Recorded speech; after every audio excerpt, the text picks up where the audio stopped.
What's up, guys? It's Scum again, back with another top 50 albums of 2016 video for you. This time I'm going to be doing albums number 20 to 11 on my list, so let's get right into it. At number 20, Ulcerate, Shrines of Paralysis. Just saw these guys live on tour with Sonoran and Phobicosm, two bands that also made my top 50 list. And live and on record, they sound like absolute machines. Can't believe that this band is only a 3-piece. But if you want your mind absolutely blown, their drummer, Jamie Samarat, has a drum playthrough video on YouTube. Go look that shit up and you'll really, truly appreciate the kind of musicianship going on in this record. Number 19, Sodom. Decision Day. Don't really need to say too much about Sodom. Legendary band in terms of the history and creation of extreme metal. Their first EP, In the Sign of Evil, and their first record, Obsessed by Cruelty, really influential on black metal when it was first starting, and then they went on to write some classic thrash albums. And Decision Day, if you like Sodom, you're probably going to like this album. Tom Angel Ripper sounds great on this. If you like Sodom, listen to this. There's not really much else to say about that. When I was putting this list together, it wasn't really hard to find 50 albums to put on it because so many good records came out this year. But I really found that when I was creating this list, there was a clear top half and there was a clear bottom half. So these records that I'm doing now are, for me personally, there's a lot of great records that came out this year, but these are the cream of the crop for me. And right on into number 18, Vader, The Empire. Polish death metal band, in my opinion, one of the most consistent death metal bands. From release to release, just solid. They don't really experiment too much. On this album, they go a little bit back to their roots. When they first started, they were pretty much a straight up thrash metal band. And a lot of thrash metal tendencies on this record. Really fast-paced stuff. Some of the songs are a little bit shorter, but really cool. If you like Vader, you're gonna like this album. Check it out, The Empire. At number 17, Eerie, their self-titled debut. This is probably the most unique record that I listened to this year. They combine elements of like prog rock, black metal, and doom metal. When you hear that out loud, you're like, I have no idea what that's going to sound like. But when you listen to it, it all makes sense. It doesn't sound too disjointed, and they really do a great job of blending all those elements. Rest from Leviathan posted this on his Instagram, and I was blown away by the artwork. So I checked it out, and I was very intrigued, liked what I heard, bought the record. Came on this really nice green vinyl. Yeah, Eerie's self-titled debut. If you're looking for something different and interesting, definitely listen to this. Right, number 16, I don't have the vinyl to show you. This is the tape version of Void Meditation Cult, Utter the Tongue of the Dead. I have the record pre-ordered, it hasn't arrived yet. I collect some cassettes. This one I'm leaving in the packaging just kind of as a collector's thing. But Void Meditation Cult, one of the most dark, unholy bands I've ever listened to. Total Beharit worship, really dark, seething black metal. I got a chance to see them this summer at Hell's Head Bash.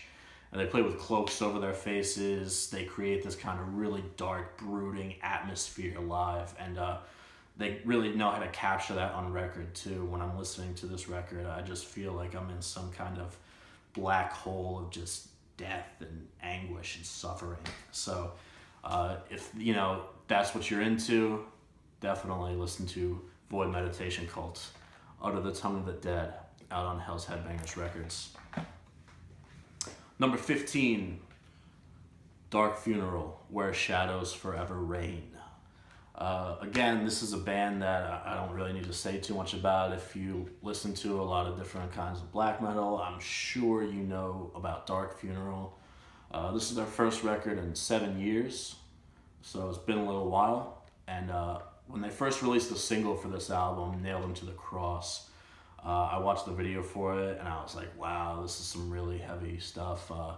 New vocalist for this record, he does a great job. The vocals, were the first thing I noticed on Nailed Him to the Cross. They were so deep and guttural for a black metal band. So I found that very interesting. And then again, the drumming on this record, there's a live drumming video of their drummer playing live, and if you watch that on YouTube, it's one of the most phenomenal drum performances I've ever personally seen. So go check that out, and then check out Dark Funeral, Where Shadows Forever Reign.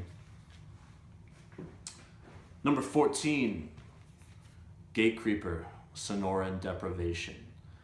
This is their debut full-length on Relapse Records, and one of the nicest vinyl colors that I got this year. This red with a blue and gold splatter, absolutely gorgeous.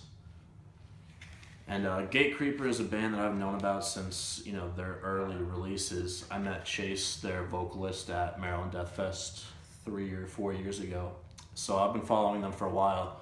And it's great to see them get a lot of recognition now with this, their first full length, and signed to a major label like Relapse. And on this album, they wear their influences on their sleeves. You'll hear, Swedish death metal influence from bands like Grave and Dismember, and then that thick groove from bands like Bolt Thrower and Obituary.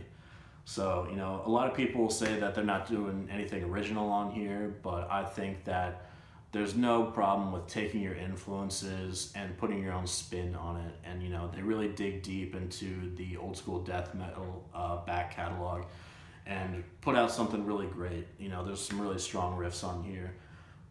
It got a lot of repeat listens from me. I really, really liked this record. Gatecreeper, Sonoran Deprivation. Get your old school death metal fix with this one.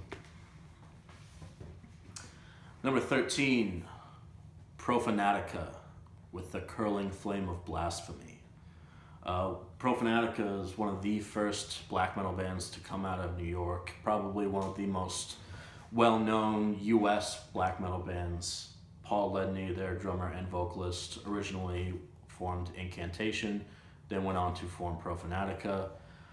There's your little history lesson for today, and Profanatica on this album are just as blasphemous and evil as ever. This album seriously sounds like it was spat out of hell. It's really the best way I've found to describe it. If you like that kind of really evil, sinister style of black metal, rather than that your typical grim, frostbitten black metal, Profanatica, Curling Flame of Blasphemy. This is right on par with some of their most recent releases. Probably better than their last release, Thy Kingdom Come. So if you didn't really care for that one, don't let that one get in the way of checking this one out. This one's really good. Number 12, Neurosis, Fires Within Fires. Neurosis is a very, very influential band in the world of the underground. Whether it was their beginnings as kind of more of a hardcore band, and now they're more of a progressive kind of metal band. But this album is really, really good. When it came out, I listened to it nonstop. If you like Neurosis, you're not in for anything new here. A lot of these bands that have been together for a long time, later on in their careers, maybe start experimenting a little bit, changing up their sound. But I think Neurosis, if anything, on here go a little bit back to the days of Times of Grace and records like that. 5 songs on here, awesome stuff from Neurosis, Fires Within Fires. And then coming in at number 11, Asphyx, Incoming Death. Asphyx, absolutely one of my favorite death metal bands. They do the whole death doom thing extremely well. Martin Van Drunen, their vocalist, one of the most recognizable voices in death metal. I absolutely love his vocals. And on Incoming Death, really, really heavy stuff. And there's, it's not like a slow, plodding death doom album. There's some albums that are just ripping fast on here. The lyrics and the whole imagery that they go for. Songs like Candiru, which is about a parasite that flows up your piss stream and into your dick, I guess. Division Brandenburg, about one of the old German, divisions during World War II. The Feeder is about a guy who places an ad in a newspaper and then finds like this woman and just feeds her until she becomes morbidly obese and explodes. Absolutely entertainment at its finest if you like that kind of stuff, which I do. So Asphyx, I mean, this album, I was so looking forward to it when I heard that Asphyx was coming out with a new album, and it did not disappoint. Incoming Death, absolutely a must listen. So that's it for albums number 20 to 11. Stay tuned for my top 10. I think I'm still deciding if I want to do the top 10 in all one video, or if I want to do what I originally planned and do 10 to 4 and do just a top 3 video, so I have a little bit more time to talk about my top 3 favorite releases from this year. But either way, it's going to be fun. A lot of really good records left to show you. And until next time, thanks a lot for watching. Take care.